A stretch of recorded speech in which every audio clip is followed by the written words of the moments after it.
सेवया भगवत्युत्तमश्लोके भक्तिर्भवति नैष्ठिकी। ग्रंथराज श्रीमद्भागवतम 5वां स्कंद 10वां अध्याय जड़ भरत तथा महाराज रहुगण की वार्ता। श्लोक संख्या 11।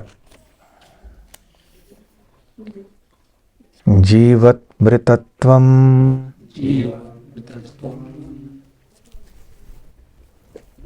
नियमेन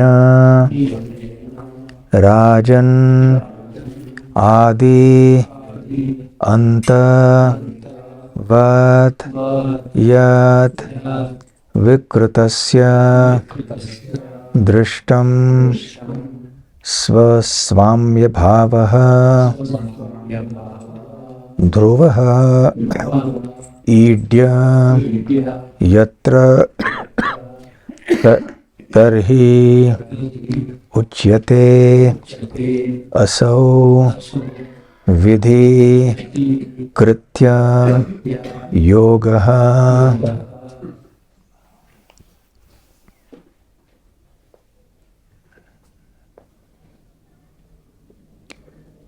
जीवन्मृतत्वं नियमेन राजन्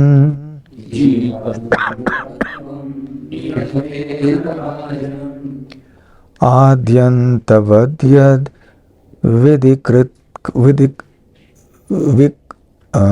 आद्यन्तवद्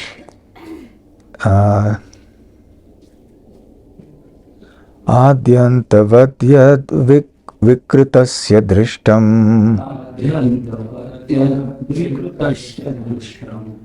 स्वाम्य भावो ध्रुव ईड्य यत्र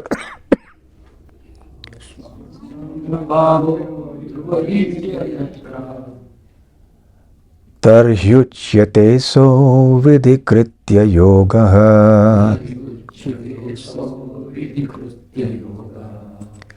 जीवन्मृतत्वं नियमेन राजन्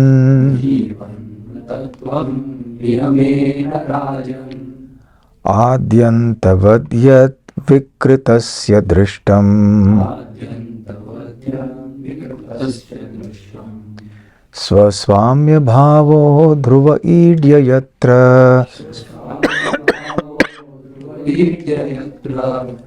तर्ह्युच्यते सो विधिकृत्य योगः।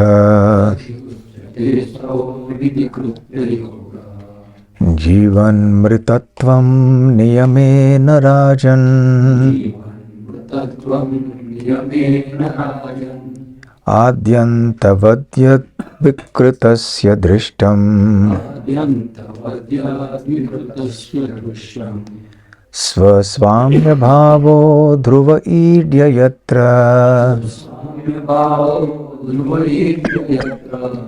तर्ह्युच्यते सो विधिकृत्य योगः।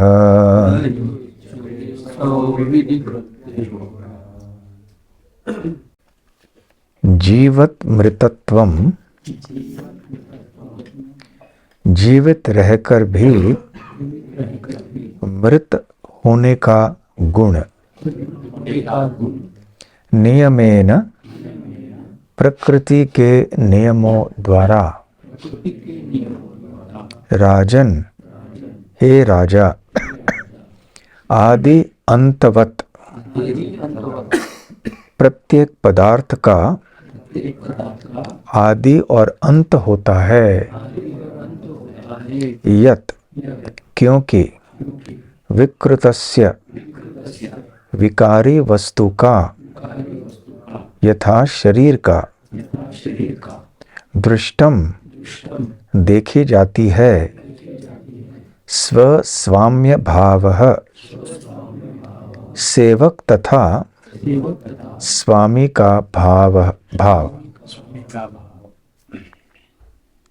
ध्रुवः अपरिवर्तनीय स्थिर ईड्य हे पूज्य यत्र जहाँ तरही तभी उच्यते यह कहा जाता है असौ वह विधिकृत्य योगः आज्ञा तथा कर्तव्य का संयोग। अनुवाद और तात्पर्य श्रीला प्रभुपाद के द्वारा। अनुवाद। हे राजन, आपने वृथा ही मुझ पर जीवित होने पर भी मृत तुल्य होने का आरोप लगाया है। इस संबंध में मैं इतना ही कहना चाहूँगा कि ऐसा सर्वत्र है, क्योंकि प्रत्येक वस्तु का अपना आदि तथा अंत होता है। आपका यह सोचना कि मैं राजा तथा स्वामी हूँ और इस प्रकार आप द्वारा मुझे आज्ञा दिया जाना, ये दोनों ठीक नहीं है, क्योंकि ये पद भी अस्थायी है। आज आप राजा हैं और मैं आपका दास हूँ, किंतु कल स्थिति बदल सकती है और आप मेरे दास हो सकते हैं, मैं आपका स्वामी। ये विधाता द्वारा उत्पन्न अस्थायी परिस्थितियां हैं। तात्पर्य। इस संसार में देहात्म बुद्धि ही सारे कष्टों का मूल कारण है। विशेष रूप से कलयुग में लोग इतने अशिक्षित हैं कि उनकी समझ में यह भी नहीं आता कि वह शरीर प्रत्येक क्षण बदल रहा है और अंतिम परिवर्तन ही मृत्यु है। जो इस जन्म में राजा है, वही कर्मवश अगले जीवन में कुत्ता बन सकता है। आत्मा तो प्रकृति की शक्ति से उत्पन्न निद्रा में मग्न रहता है।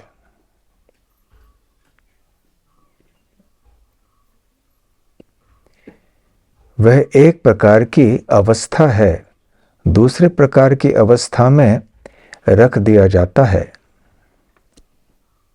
वह एक प्रकार की अवस्था से दूसरे प्रकार की अवस्था में रख दिया जाता है। बिना आत्म साक्षात्कार तथा ज्ञान के बद्ध जीवन चलता रहता है और मनुष्य अपने को झूठे ही राजा, दास, कुत्ता या बिल्ली कहता है। ये परम व्यवस्था द्वारा लाए जाने वाले विभिन्न रूपांतर हैं। मनुष्य को इनसे गुमराह नहीं होना चाहिए। वस्तुतः इस संसार में कोई भी स्वामी नहीं है, क्योंकि प्रत्येक प्राणी प्रकृति के नियंत्रण में है और स्वयं प्रकृति श्री भगवान के अधीन है। अतः श्री भगवान कृष्ण ही परम स्वामी हैं। जैसा कि चैतन्य चरितामृत में कहा गया है, एकल ईश्वर कृष्ण आर सब भृत्य।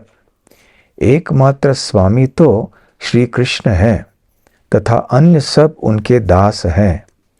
परमेश्वर के साथ अपने संबंध को भूलने के कारण ही संसार के सारे कष्ट उत्पन्न होते हैं।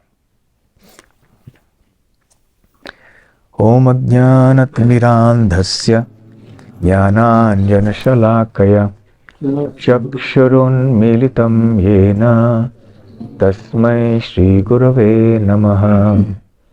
श्रीचैतन्यमनोभीष्टं स्थापितं येन भूतले स्वयं रूप कदा मह्यं ददाति स्वपदान्तिकं। वन्देऽहं श्रीगुरो श्रीयुतपदकमलं श्रीगुरून् वैष्णवांश्च श्रीरूपं साग्रजातं सहगण रघुनाथान्वितं तं सजीवं साद्वैतं सावधूतं परिजनसहितं कृष्णचैतन्यदेवं श्रीराधा कृष्णपादान् सहगण ललिता श्रीविशाखान्वितांश्च नमो ओम विष्णुपादाय कृष्णप्रेष्ठाय भूतले श्रीमते भक्तिवेदांत स्वामिनिति नामिने। नमस्ते सारस्वते देवे गौरवाणी प्रचारिणे निर्विशेष शून्यवादी पाश्चात्य देशतारिणे। मूकं करोति वाचालं पंगुं लंघायते गिरिं यत्कृपातमहं वन्दे श्रीगुरून् दीनतारणम्। वाञ्छाकल्पतरुभ्यश्च कृपा सिन्धुभ्य एव च पतितानां पावनेभ्यो वैष्णवेभ्यो नमो नमः। नमो महावदान्याय कृष्णप्रेमप्रदायते कृष्णाय कृष्णचैतन्य नामने गौरत्वसे नमः। पंचतत्वात्मकं कृष्णं भक्तरूपस्वरूपकं भक्तावतारं भक्ताख्यं नमामि भक्तशक्तिकम्। आराध्यो भगवान् व्रजेशतनयस्तद्धाम वृन्दावनम्। रम्या काचिदुपासना व्रजवधूः वर्गेण या कल्पिता। श्रीमद्भागवतं प्रमाणममलं प्रेमापुमर्थो महान्। श्रीचैतन्यमहाप्रभोर्मतमिदं तत्रादर न परः। हे कृष्ण करुणा सिंधो दीनबंधो जगत्पते गोपेश गोपिका कांत राधा कांत नमोस्तुते। तप्त कांचन गौरांगी राधे वृंदावनेश्वरी वृषभानुसुते देवी प्रणमामि हरिप्रिये। जय श्री कृष्ण चैतन्य प्रभु नित्यानंद श्री अद्वैत गदाधर श्रीवासादि गौर भक्त वृंद। हरे कृष्णा कृष्ण कृष्ण हरे हरे हरे राम राम राम हरे हरे। हरे कृष्णा। मंगलाचरण में जब हम बोलते हैं ना नमो महावदान्याय कृष्ण प्रेम प्रदायते कृष्णाय कृष्ण चैतन्य नामने गौरत्वसे नमः। आप लोग बीच में वो ऊपर ले जाते हो। नमो महावदान्याय कृष्ण प्रेम प्रदायते। आप लोग क्या बोलते हो? कृष्णाय कृष्ण चैतन्य नामने गौरत्वसे नमः। ऊंचा वो अगले वाले में आएगा, उसके पहले वाले में आएगा। ऊंचा नीचा ऐसे, ठीक है। नमो महावदान्याय कृष्ण प्रेम प्रदायते कृष्णाय कृष्ण चैतन्य ने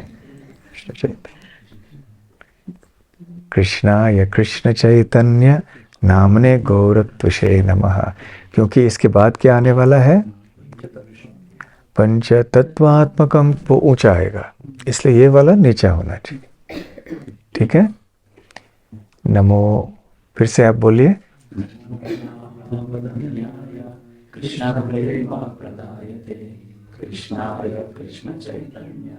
कृष्णाय कृष्ण चैतन्य, वो कृष्ण चैतन्य ऊपर गया, वो कृष्ण चैतन्य नीचे आना चाहिए। फिर से बोलिए।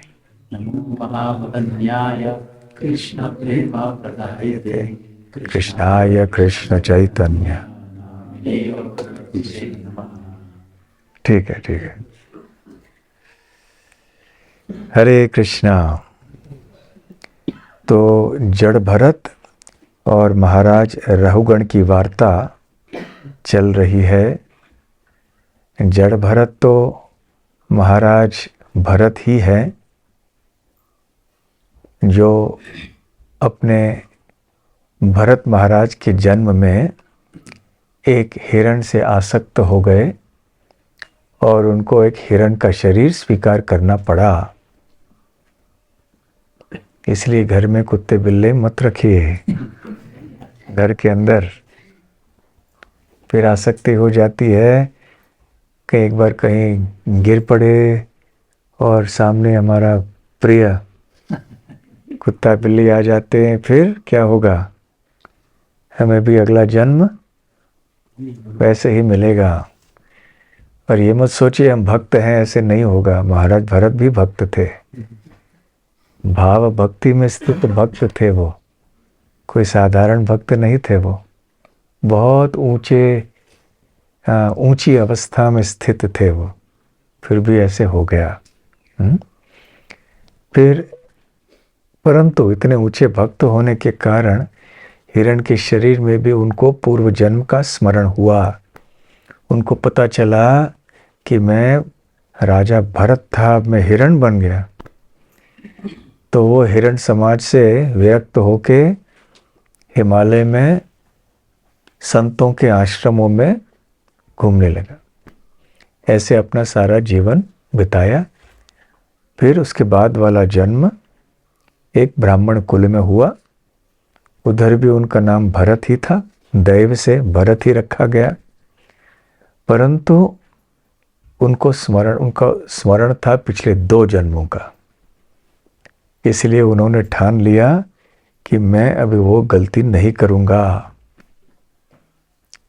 तो ये प्रश्न पूछा जा सकता है कि जब उनको पता था कि वो जड़ भरत है, क्योंकि वो भरत महाराज थे 2 जन्म पहले, अब उनको ऐसे नकल करने की क्या आवश्यकता थी कि मैं एक मूर्ख व्यक्ति हूँ।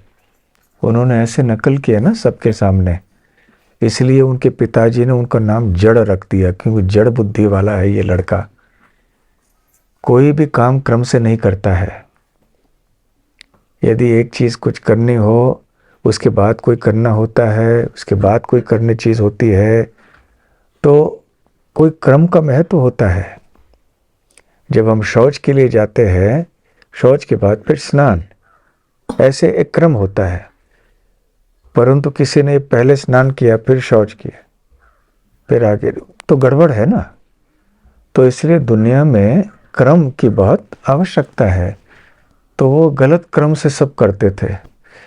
तो पिताजी ने बहुत समझाया, लेकिन वो समझने के लिए ही तैयार नहीं। भाई भी हैरान हो गए, उन्होंने भी उनको त्याग दिया।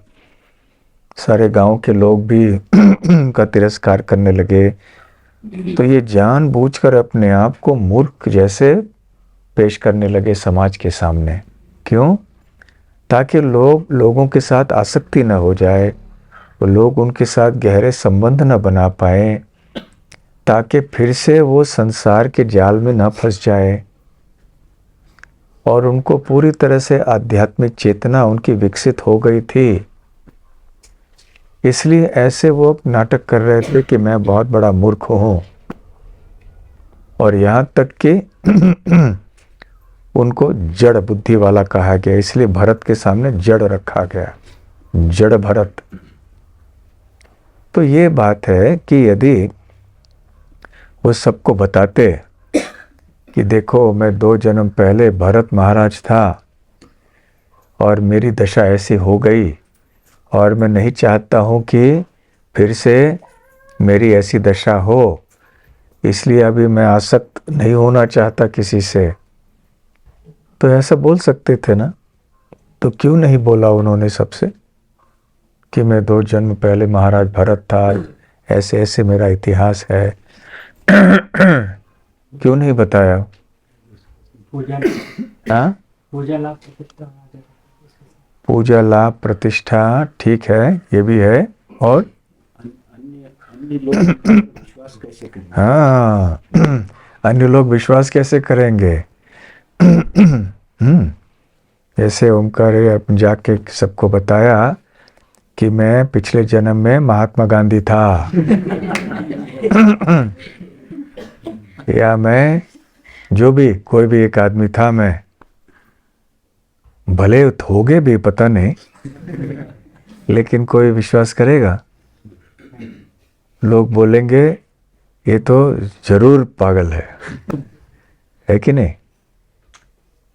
तो कोई विश्वास नहीं करेगा। वो कैलाश की कथा पता है ना, कि कहानी पता है ना सबको? कैलाश की पता है? कैलाश की कहानी बताओ राजेश्वर प्रभु। कैलाश नामक एक व्यक्ति तो जोर से बताओ ताकि सबको। था। ये भी दे दो, है उधर।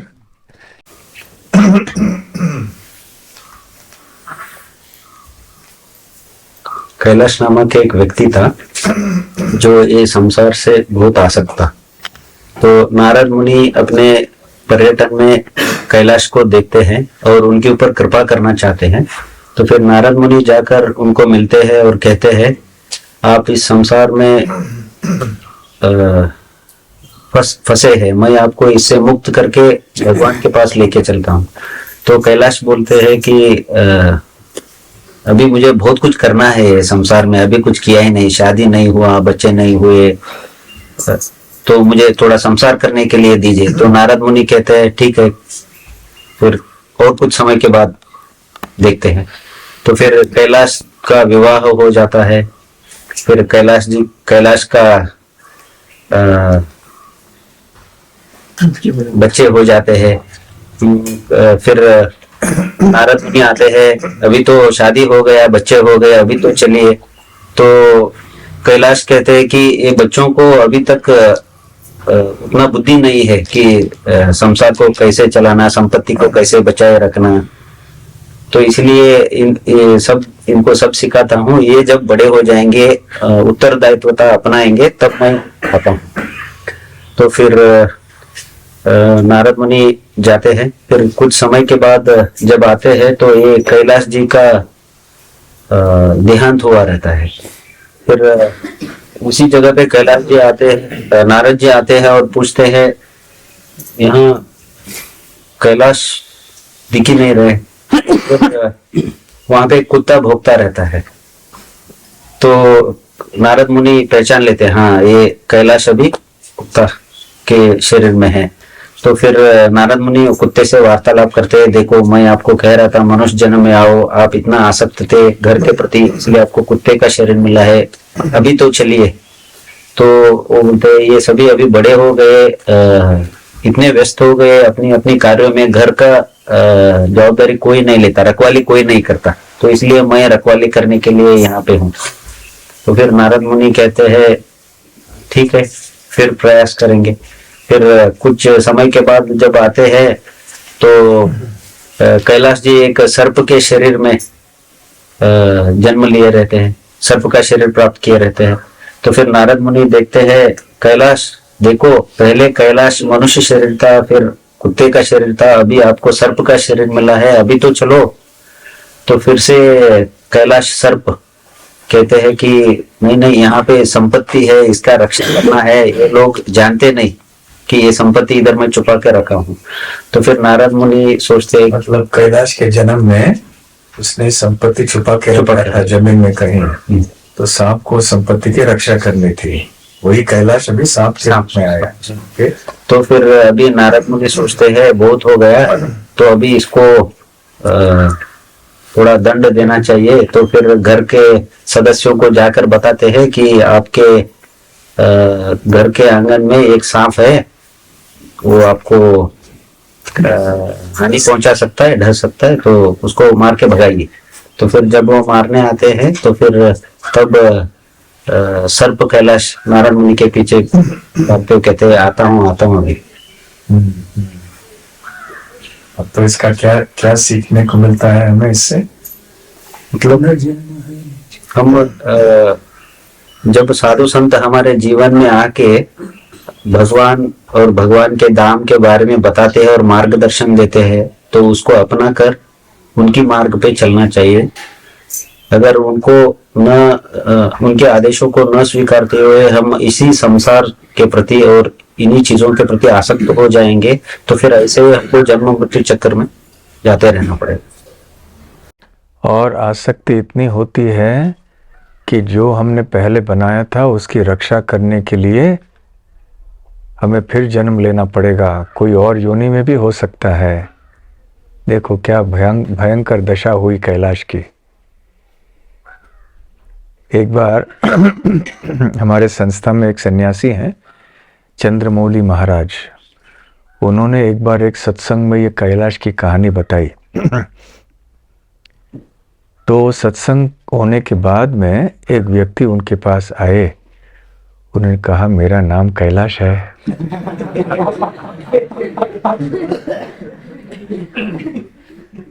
तो महाराज ने बताया नहीं नहीं, आपके बारे में नहीं, ऐसे एक कथा है, कहानी प्रभुपाद जी ने बोली थी, इससे चलते आ रहा है। यहाँ किसी का कैलाश नहीं है ना नाम।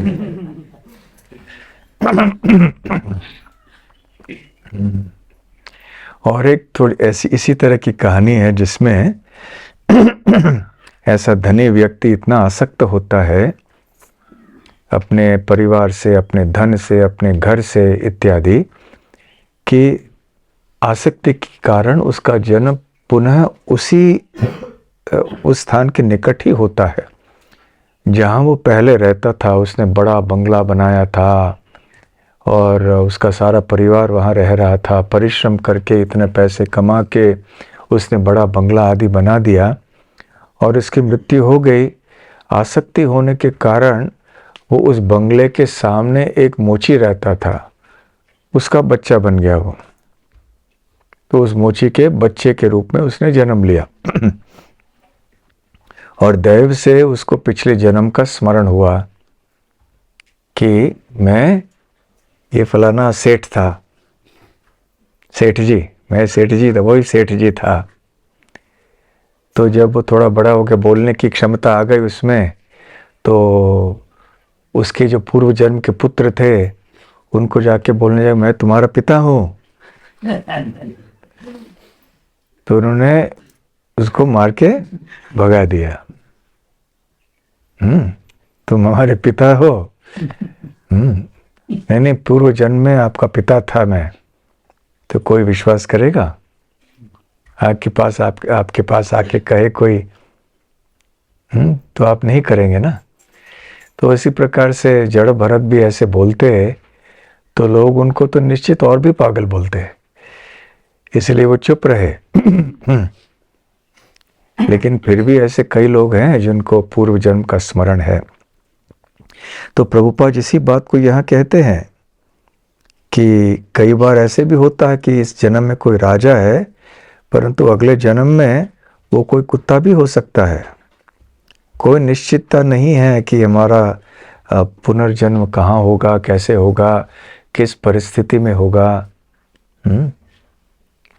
तो इसलिए ये जो हमारी परिस्थितियां हैं ये परिवर्तनीय है, इनका परिवर्तन सदैव होता रहता है। और जैसे कि यहाँ प्रभुपाद जी बताते हैं, हमारा शरीर हर क्षण परिवर्तित हो रहा है, हर क्षण। कोई छोटे भाग हमारे शरीर में किसी का नाश हो रहा है, कोई नई चीज का कोई उत्पन्न हो रहा है। तो हमारा शरीर प्रति क्षण परिवर्तित हो रहा है, परंतु क्योंकि हम इसको देखते रहते हैं इसलिए हम स्वयं पहचान नहीं सकते। लेकिन हम किसी को बहुत दिनों के बाद देखते हैं, अरे आपके तो बाल सफ़ेद हो गए, अच्छा आप ये है वो है, आप इतने छोटे थे अब इतने बड़े हो गए। तभी हमको परिवर्तन समझता है। परंतु जब साथ में रहते हैं तो ना अपना परिवर्तन समझता है ना सामने वाले का, क्योंकि हम साथ में रह चुके होते हैं उनके। तो प्रभुपाद जी यहाँ तात्पर्य में बताते हैं कि अंतिम परिवर्तन इस जन्म में तो मृत्यु है। क्योंकि मृत्यु के बाद हमें इस शरीर को पूरी तरह से त्यागना पड़ता है।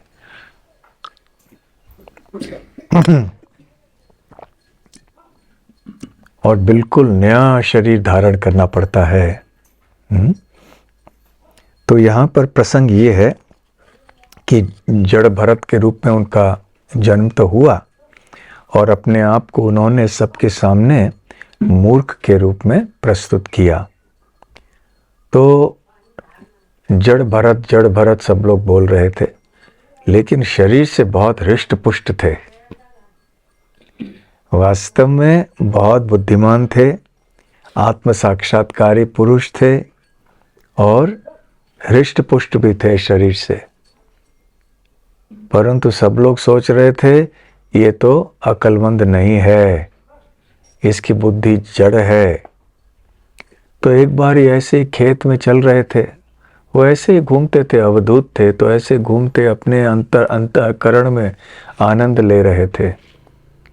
उस समय सिंधु देश के जो राजा थे, महाराज रहुगण, वो पालकी में बैठ के जा रहे थे। तो 4 लोगों की कम से कम आवश्यकता होती है पालकी उठाने के लिए। तो उनमें से एक व्यक्ति बीमार पड़ गया। अभी 3 लोगों से तो नहीं उठाया जा सकता पालकी। तो वो देख रहे थे कि कौन सा ऐसा चौथा व्यक्ति है जो कि पालकी उठाने में सहायता करे। तो उन्होंने इधर उधर घूमा, देखा कि अरे यहाँ तो एक बहुत तरुण व्यक्ति है, बहुत हृष्ट पुष्ट है और बिल्कुल योग्य है हमारे राजा के पालकी को उठाने के लिए। तो जड़ भरत को ले आए वहाँ पर। जड़ भरत ने कोई विरोध नहीं किया। जैसे उनको आदेश मिला कि चलो उठाओ राजा की पालकी, उसने उठाया। चलते चलते चलते चलते आराम से, जैसे वो देखते कि नीचे कोई चींटियां हैं रास्ते में, कोई कीड़े हैं, तो अचानक रोक देते। जब आप सब गाड़ी में बैठे हैं ना, स्कूटर, मोटरसाइकिल, 4 पहिए गाड़ी में बैठे हैं, सब लोग बैठे हैं, बल्कि ज़्यादा ही बैठे हैं अभी गोकुल धाम में भी, नहीं? अचानक आपने ब्रेक मार दिया, क्या होगा? सामने से गिर जाएंगे ना ऐसे। तो जड़ भरत ने अचानक ब्रेक मार दिया, तो बाकी 3 लोग भी ऐसे आगे चल रहे थे, फिर महाराज राहुगण भी सामने ऐसे आ गए। तो 1 बार 2 बार कह दिया उनको संभाल के, लेकिन हर बार जब रास्ते में चींटियां देखते तो ऐसे ही ब्रेक लगा देते। तो फिर महाराज रहुगण ने थोड़े कटु वचन बोले। और उन्होंने कैसे, यहाँ पर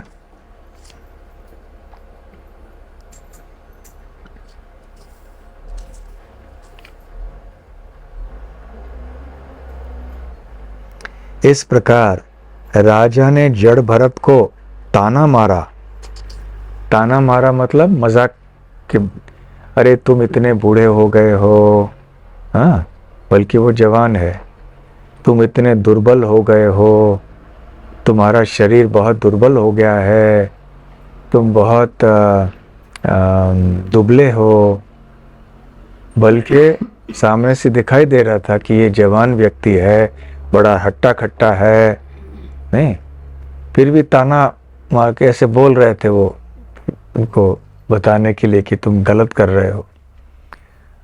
और बोलते बोलते उन्होंने ये भी कहा, फिर डांट लगाए कि तुम जीते हुए भी एक मरे हुए व्यक्ति के समान हो। तो जड़ भरत को बुरा तो नहीं लगा, लेकिन उन्होंने सोचा कि अभी अच्छा अवसर है राजा रहुगण को कुछ दिव्य ज्ञान देने के लिए। अभी तक जड़ भरत कुछ बोले नहीं थे। ऐसे कहावत होती है कि एक मूर्ख व्यक्ति को आप तब तक नहीं पहचान सकते जब तक कि वो अपना मुंह नहीं खोलता है। सुना है आपने कि जब वो बात करना शुरू करता है ना, तो समझ में आता है कि ये तो बड़ा मूर्ख है। हो सकता है दूर से दिखे कितना बुद्धिमान है, बड़े बड़े किताब वगैरह लेके जा भी रहा हो, कहीं सूट बूट सब पहन के जा रहा हो, लेकिन जब बात करना शुरू करेगा तो फिर यदि वो मूर्ख है तो तुरंत पता चलेगा, अरे ये तो मूर्ख है। उसी प्रकार से जो बहुत बुद्धिमान है उसको भी नहीं पहचान सकते हम जब तक कि वह बात करना नहीं शुरू करेगा। स्थित प्रज्ञस्य का भाषा। इसलिए अर्जुन कृष्ण से क्या पूछते हैं भगवत गीता में, जो स्थित प्रज्ञ होता है उसकी भाषा कैसे होती है, कैसे वो बोलता है, क्या बोलता है। तो महाराज रहुगण बहुत बुद्धिमान थे, बहुत बड़े ज्ञानी थे, परंतु कभी वो बोलते ही नहीं थे। इसलिए कि तो किसी को पता नहीं चला कि कितने बड़े ज्ञान के भंडार हैं। वो सोचने लगे ये तो अज्ञानी है, मूर्ख है, लेकिन सही समय पे वो ऐसे बुद्धिमान लोग बात करते हैं। अभी राजा सामने आ गए तो राजा ने ऐसे अनाप शनाप कुछ कह दिया, जड़ भरत से तो अब जड़ भरत बोलने लगे, हे राजन, आपने वृथा ही मुझ पर जीवित होने पर भी मृत तुल्य होने का आरोप लगाया है। जीवत मृतत्वम नियमेन राजन, कि आपने बिना वजह मुझ पर ये आरोप लगाया है। तो ये जो एक बात है जीवन मृतत्व कि जीवित होने पर भी मृत तुल्य होना, ये आप कई बार देखेंगे श्रीमद् भागवतम में भी और वैदिक शास्त्रों में भी। कहाँ आपने ये बात सुनी होगी कोई श्लोक में?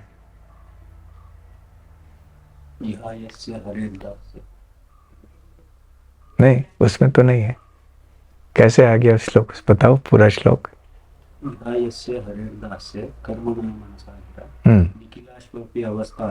जीवन मुक्त सौच्यते। हाँ, तो जो व्यक्ति सदैव हरि की सेवा में लगा रहता है वो मुक्त अवस्था में रहता है, बस इतना ही है।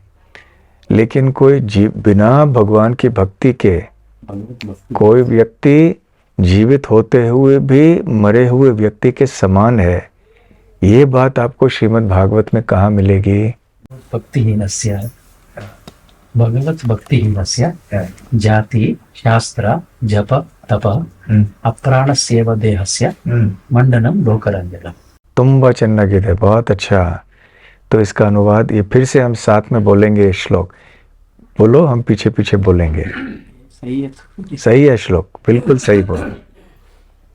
भगवत भक्तिहीनस्य जाति शास्त्र जपम तपः अप्राणस्येव देहस्य मंडनम लोकरंजनम। अभी शब्द भेद करके इसका अर्थ जाओ। भगवत भक्ति के बिना, भगवत भक्ति हीन मतलब जो नहीं है, जिसको हीनस्य, उस व्यक्ति का जिसके हृदय में भगवत भक्ति नहीं है। भगवत भक्ति हीनस्य, मगर उसका तो वो व्यक्ति, उसका जाति शास्त्र हो, जप तप, ये सब कुछ है, मगर उसका हृदय में भगवान के लिए भक्ति। जाति मतलब ऊंचे जाति का है, ऊंचे कुल में जन्म लिया है। शास्त्र वेदवाद रता पार्थ, वेदवाद, बहुत सारे वेदों मंत्रों का उच्चारण किया है और तरह तरह के श्लोक बोल सकता है। जाति शास्त्र जपम, तरह तरह के मंत्रों का जप भी किया है। फिर तपः, तरह तरह की तपस्या उसने की है, परंतु भगवत भक्ति ही ना। इतना सब होते हुए भी उसने भगवान कृष्ण की भक्ति नहीं की है। तो फिर आगे वो व्यक्ति को अप्राणस्येव देहस्य, जो मृत शरीर जो है, वो शरीर को लोक रंजनम के लिए उसको खाली डेकोरेशन, मंडनम लोक रंजनम, लोक रंजन के लिए उसको डेकोरेशन किया जैसा। जैसे किसी मरे हुए व्यक्ति को आपने अच्छे अच्छे कपड़े पहनाए, आभूषण पहनाए, इसका कोई लाभ है? वो तो व्यक्ति मर चुका है। तो केवल मंडनम, ये जो उसको अलंकृत करना है इस प्रकार से, इससे केवल लोक रंजनम, केवल लोगों का मन बहलाने के लिए किया जा सकता है, परंतु वास्तव में कोई लाभ नहीं है। एक जीवित व्यक्ति अच्छे कपड़े पहने, आभूषण पहने तो लोग बोल रहे वाह वाह कितना अच्छा लग रहा है, परंतु मृत व्यक्ति के लिए करने से क्या लाभ होगा? तो इसलिए भगवत भक्ति हीन व्यक्ति एक मृत व्यक्ति के समान है जीते हुए भी। तो ये एक श्लोक है, भागवत का नहीं है, फिर भी महत्वपूर्ण श्लोक है ये। और कौन सा श्लोक?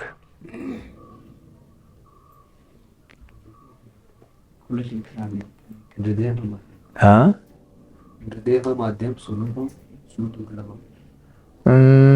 नहीं, उसमें तो ये नहीं आएगा कि जीवित होते हुए भी मृत तुल्य है, ये नहीं आएगा।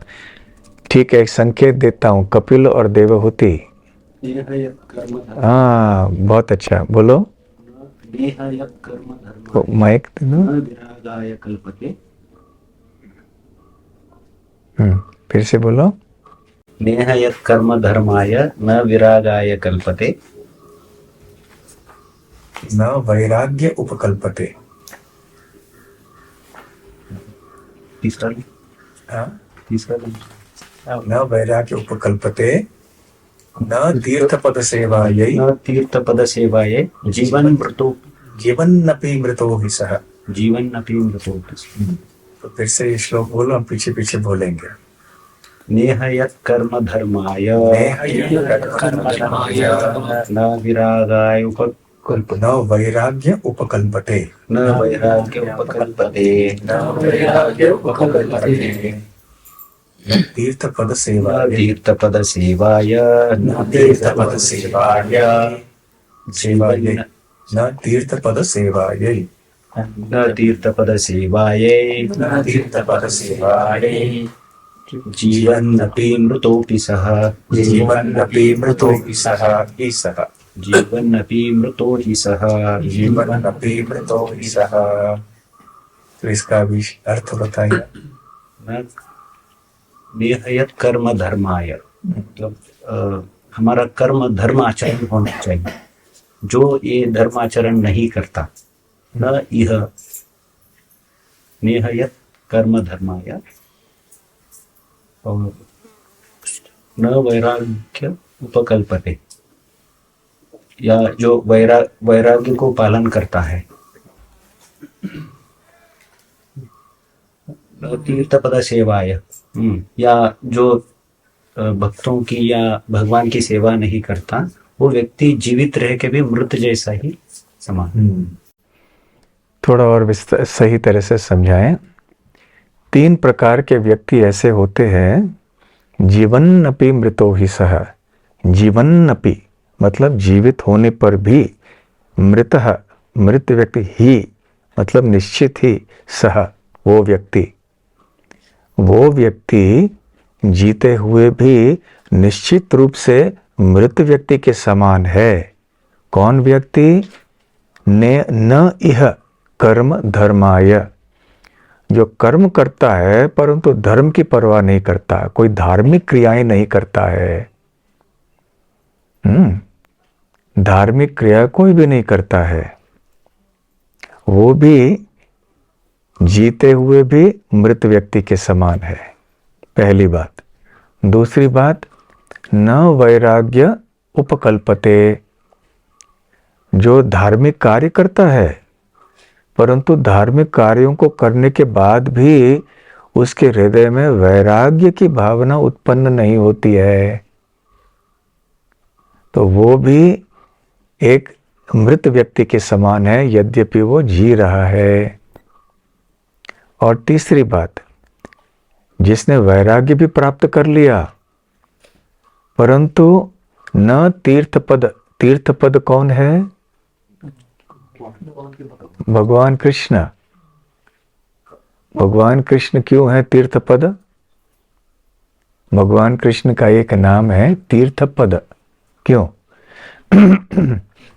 उनके चरण कमल की हम सेवा पूरे जगत को पवित्र कर देते। नहीं, और सही कोई?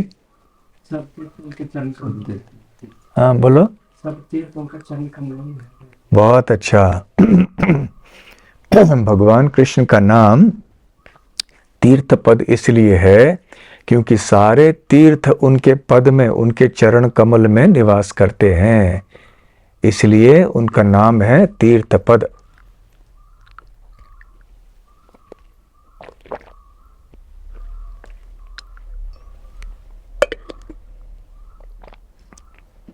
तो किसी व्यक्ति ने वैराग्य भी प्राप्त कर लिया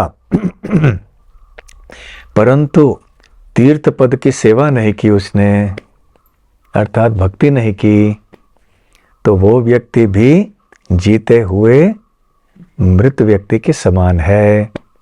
जीवन्नपि मृतो ही सह। तो वो व्यक्ति जीते हुए भी मृत व्यक्ति के समान है। जो पहली बात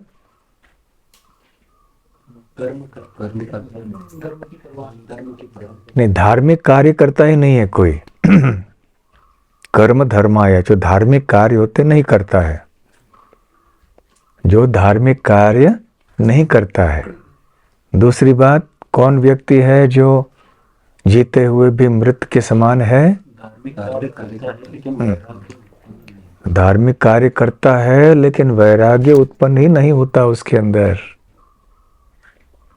फिर तीसरी बात बहुत वैरागी है परंतु भगवान की सेवा नहीं करता, अर्थात भगवान का भक्त नहीं है, तो वो भी जीते हुए भी मृत व्यक्ति के समान है।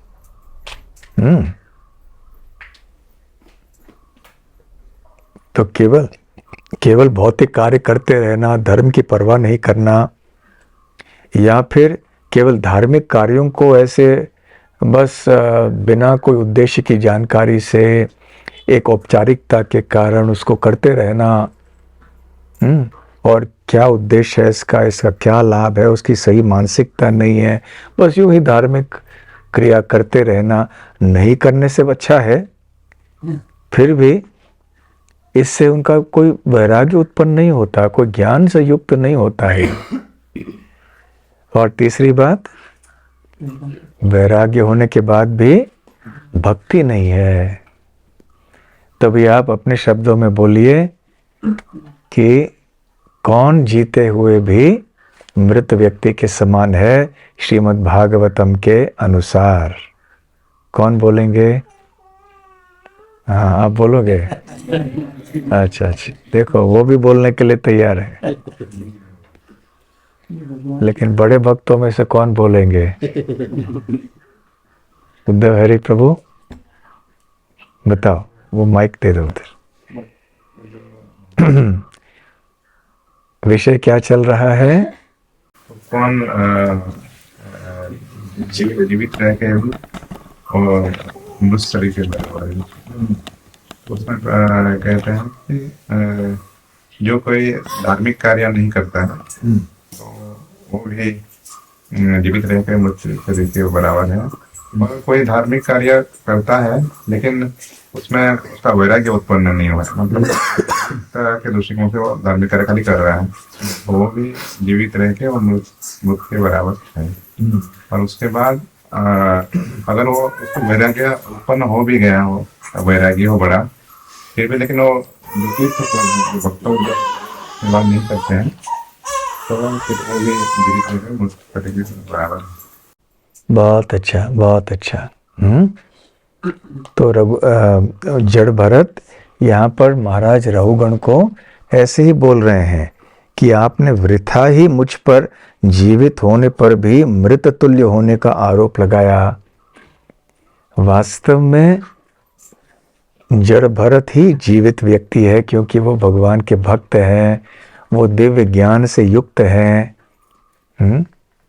पूरी तरह से विरक्त भी है, धर्म के सर्वोच्च स्थान को और प्राप्त कर चुके हैं, उसके उद्देश्य को जान चुके हैं, तो वास्तव में वही एकमात्र जीवित है। उल्टा जो महाराज रहुगण हैं वो जीते हुए भी मृत व्यक्ति के समान है। तो बात उल्टा है। उल्टा चोर कोतवाल को डांटे, ऐसे होता है ना। कभी चोर ही पुलिस को जाके बोले तुमने चोरी की, चोरी तो चोर ने की, लेकिन आरोप लगाता है पुलिस के ऊपर, कोतवाल के ऊपर, तुमने चोरी की। उसी प्रकार से महाराज रहुगुण जीते हुए भी मृत व्यक्ति के समान है, परंतु यही आरोप किन पे लगा रहे हैं? जड़ भरत पे लगा रहे हैं, जो कि वास्तव में जीवित है। हाँ, ठीक है। इसलिए जड़ भरत अभी पहली बार अपना मुंह खोल रहे हैं, और महाराज रघुगुण थोड़ी देर सुनेंगे और आश्चर्यचकित हो जाएंगे कि अरे ये तो बड़े ज्ञानी व्यक्ति है, मैंने उनको मूर्ख समझा। क्योंकि इतनी संस्कृति तो थी महाराज रघुगण में कि वो जानते थे कि कौन बड़े संत हो सकते हैं, नहीं।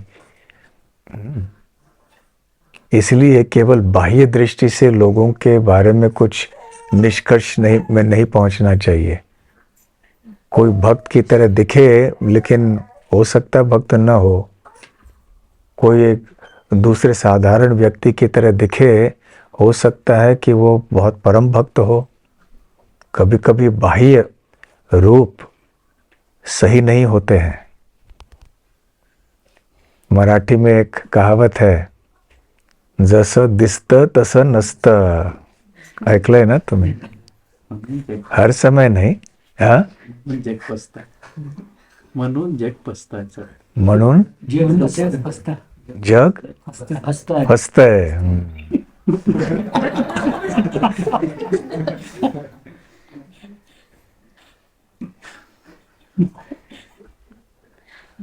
तो इसलिए पहचान नहीं पाए रघुगण महाराज जड़ भरत को।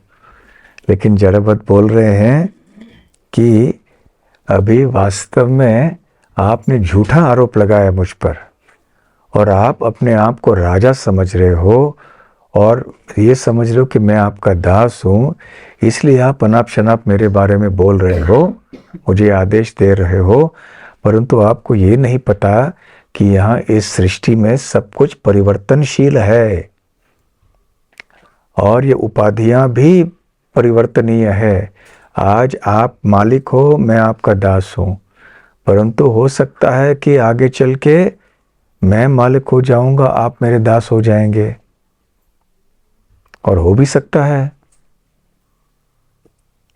तो इसलिए आपको ये पता होना चाहिए कि यहाँ पर सब परिवर्तनशील होने के कारण हमें इस झूठे उपाधि को स्वीकार नहीं करना चाहिए, अहंकार ग्रस्त नहीं होना चाहिए।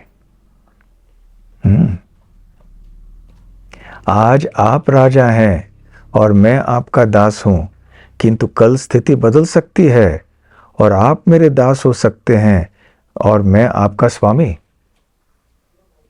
सही है कि नहीं? ऐसे हो सकता है ना। फिर वो कहते हैं ये विधाता द्वारा उत्पन्न अस्थाई परिस्थितियां हैं। तो यहां सब कुछ अस्थाई है। आज जो ऊपर ऊंचे स्थिति में स्थित है, हो सकता है कल निम्न श्रेणी में आ जाए। आज बहुत जो नीची अवस्था में है वो ऊपर आ जाए। ये संसार का चक्र है। जीव निम्न श्रेणी की योनियों में भ्रमण करने के बाद मनुष्य योनि को प्राप्त करता है। उसके बाद यदि पाप करते रहे तो फिर से नीचे। इस तरह से ऊंचा नीचा ये चलता रहता है, भ्रमण करता रहता है जीव। तो इस चक्र से हम सबको निकलना है और वास्तव में जीवित होना है।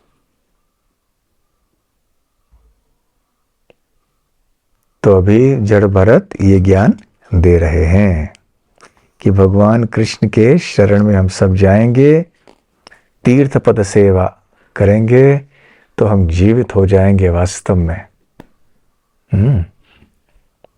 हरे कृष्ण कृष्ण कृष्ण हरे हरे, हरे राम राम राम हरे हरे। हरे कृष्ण।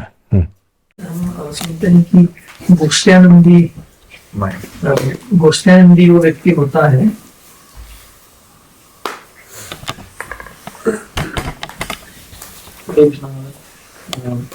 गोष्ठ्यानंदी वो व्यक्ति होते हैं जो कृपावश जाके दूसरों के दयनीय दशा को देखकर भगवान के बारे में प्रचार करते हैं।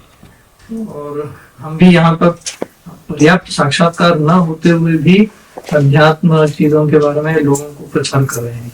परंतु जड़ भरत की परिस्थिति में हम देखते हैं कि उनको सब ज्ञान था, सब साक्षात्कार था, फिर भी वो चुप थे, उनको पता था कि ये लोग अज्ञान में हैं, उनको भगवान के बारे में बताना चाहिए, ऐसे उनको अब तक नहीं लगा। क्योंकि परिस्थिति ऐसे थी नहीं और भगवान ने उनको अंदर से प्रेरित नहीं किया।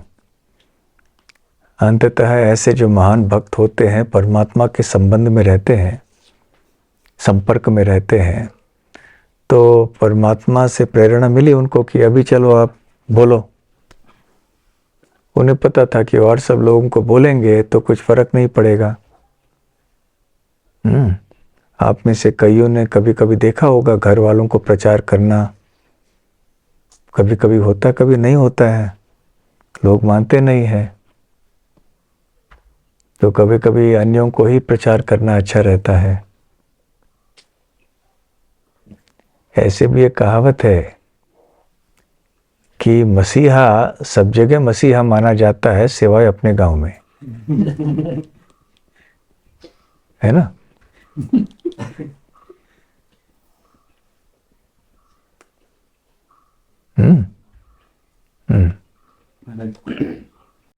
आपने बोला कि जड़ भरत वो बहुत बुद्धिमान थे, आत्म साक्षात्कारी थे और दष्टपुष्ट भी थे, और फिर भी वो एक मूर्ख जैसा व्यवहार करते थे। तो उसका कारण ये है कि आपने दो चीज बोला कि पहले वो ये जगत में आसक्त हो सकते हैं जो पहले उन्होंने अनुभव किया है, और फिर वापस संबंध जुड़ जाएगा जगत से। तो इसलिए क्योंकि वो लास्ट जन्म का वो याद रहने के कारण, लास्ट जन्म का, तो उन्होंने मूर्ख जैसा व्यवहार किया। तो प्रश्न ये उठता है कि हम ये जगत में अभी हम गोकुल धाम के लिए प्रैक्टिकल एप्लीकेशन का मेरे प्रश्न है कि अभी गौ सेवा कर रहा हूँ या खेती में है या कंस्ट्रक्शन में है, हम लोग को एक उसका साथ एक संबंध जोड़ना पड़ता है और साथ साथ में आसक्त होके करना पड़ता है। तो आसक्त संबंध का साथ उसमें बहुत सारे लिंक आ जाता है। तो मतलब उसका जो भी व्यक्ति है उसको देखभाल करना, तो उसको बुद्धि डालना पड़ेगा, हृदय डाल के उसका सेवा करना पड़ेगा, तो तभी वो सेवा पूर्ण होगा। तो दूसरा चीज है नहीं, ये सभी कैसे भी अशाश्वत है, ये कैसे भी आज नहीं तो ये गाय बदलने वाला है, घर भी बदलने वाला है, सो हम जपा का ऊपर ज्यादा जोर देंगे, सो रीडिंग के ऊपर उसको ऐसा कर दिया तो ये इम्बैलेंस हो जाएगा ना महाराज। नहीं, देखो हम सब जड़ भरत की नकल नहीं कर सकते ना। यदि हम भरत महाराज के स्तर में होते भाव भक्ति में तो अलग बात थी, इसलिए हम जड़ भरत की नकल नहीं कर सकते। जो वो कर रहे थे हम वैसे नहीं कर सकते। पहली बात, हमें हमारे परिस्थिति के अनुसार, हमारे स्तर के अनुसार सेवा करनी चाहिए। तो श्रील प्रभुपाद जी ने हमें एक जीवन शैली प्रदान की है और एक ऐसे गोकुल धाम जैसे कल्पना, एक प्रकल्प की कल्पना भी उन्होंने दी हमें कि ऐसे भी कोई चीज़ हो सकती है। नहीं तो कौन सोचता था भक्ति में आके कि हमें ऐसे जानबूझकर अलग से होके करना चाहिए कुछ। तो यहाँ रहते हुए भी हम लोग ये सब करते हैं, सुबह कीर्तन करते हैं, मंगल आरती जाते हैं और जप करते हैं, गुरु पूजा करते हैं, तुलसी पूजा करते हैं, भागवत कथा होती है, और फिर हम दिन भर सेवा करते हैं, जो भी हमारी सेवा हो। तो इसी तरह से एक संतुलित एक कार्यक्रम बन जाता है हमारा दिन के लिए। दिन के 24 घंटे हमारे इस तरह से बीत जाते हैं। तो इसके कारण धीरे धीरे से हमारा हृदय का शुद्धिकरण होता है और भगवान के प्रति हमारी आसक्ति भी बढ़ने लगती है। तो बस साधु वर्तमानो वर्तनम, साधु ने जो प्रभुपाद जी जैसे आचार्य ने हमको रास्ता बताया है उसी रास्ते पे हमें चलना है बस। ठीक है। हाँ महाराज, अभी जड़ भरत राजा रघुगण को कह रहे हैं कि आगे मैं राजा बन सकता हूँ, आप भी दास बन सकते हैं। तो क्या ये केवल भौतिक जीवन में लागू होता है, क्या आध्यात्मिक जीवन में भी? हो सकता है ना, आज आप किसी मंदिर में विभाग के प्रमुख हो और कोई भक्त यहाँ पे है, हो सकता है कल वो विभाग का प्रमुख बन जाए, आपको सेवा बदल जाए। ये भगवान की सेवा के लिए है ना, हो सकता है ना, क्यों नहीं। परंतु अंततः ये सब भौतिक जगत के अंदर है। तो आध्यात्मिक जगत में भी यदि कोई व्यक्ति अपनी सेवा बदलना चाहे, ठीक है, भगवान उसको पूरी छूट दे देंगे। परंतु जब सबसे ऊंचे स्तर पे पहुंच जाते हैं तो फिर भक्त अपनी सेवा बदलना नहीं चाहता है।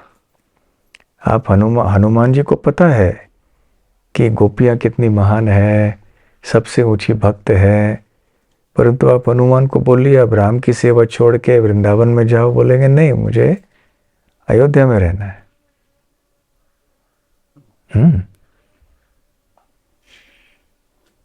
तो यद्यपि ये संभव है, परंतु उस स्तर के जो भक्त हैं वो अपने स्वरूप के अनुसार ही सेवा करेंगे। ठीक है, हरे कृष्णा।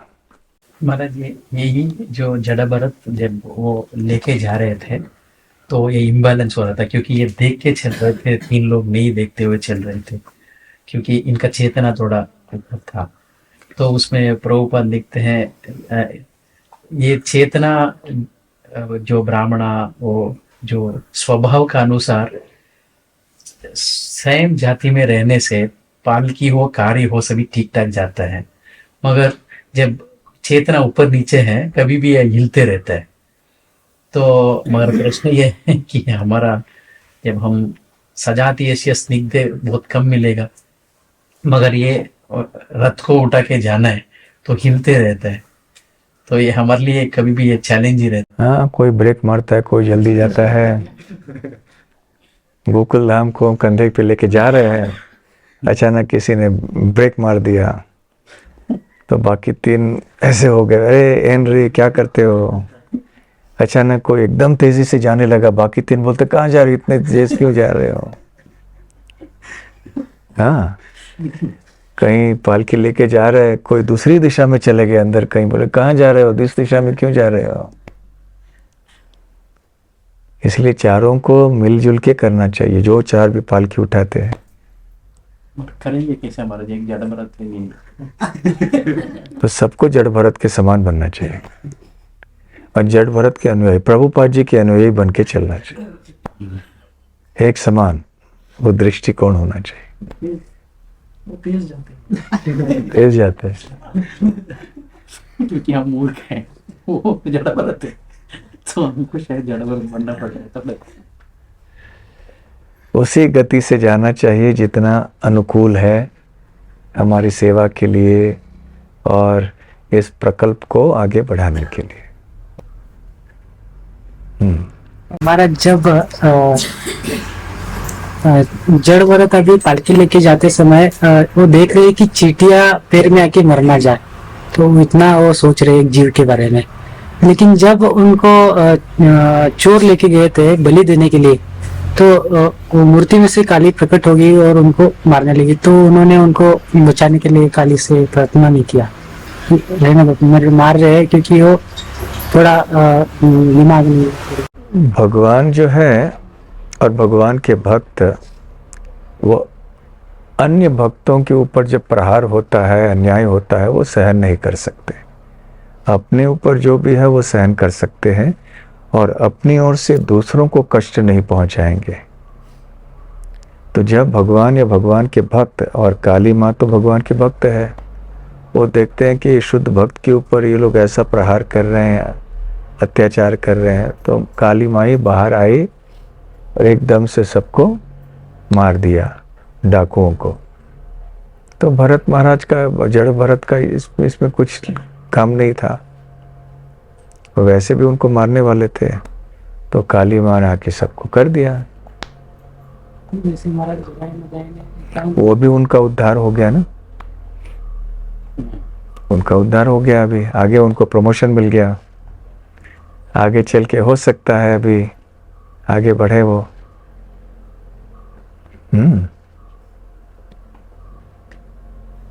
हरे कृष्णा। सबने प्रसाद लिया है? हाँ, रंगोली बहुत अच्छा हुआ। किसने किया? बहुत अच्छा हो गया। समझे गए। हरे कृष्णा। हरि बोल, हरि बोल। आप सब खुश है ना? हाँ, खुश है सब लोग? हरे कृष्णा। चलो, श्रील प्रभुपाद की जय। ग्रंथराज श्रीमद् भागवतम की जय। गौर प्रेमानंदे। हरि हरि बोल।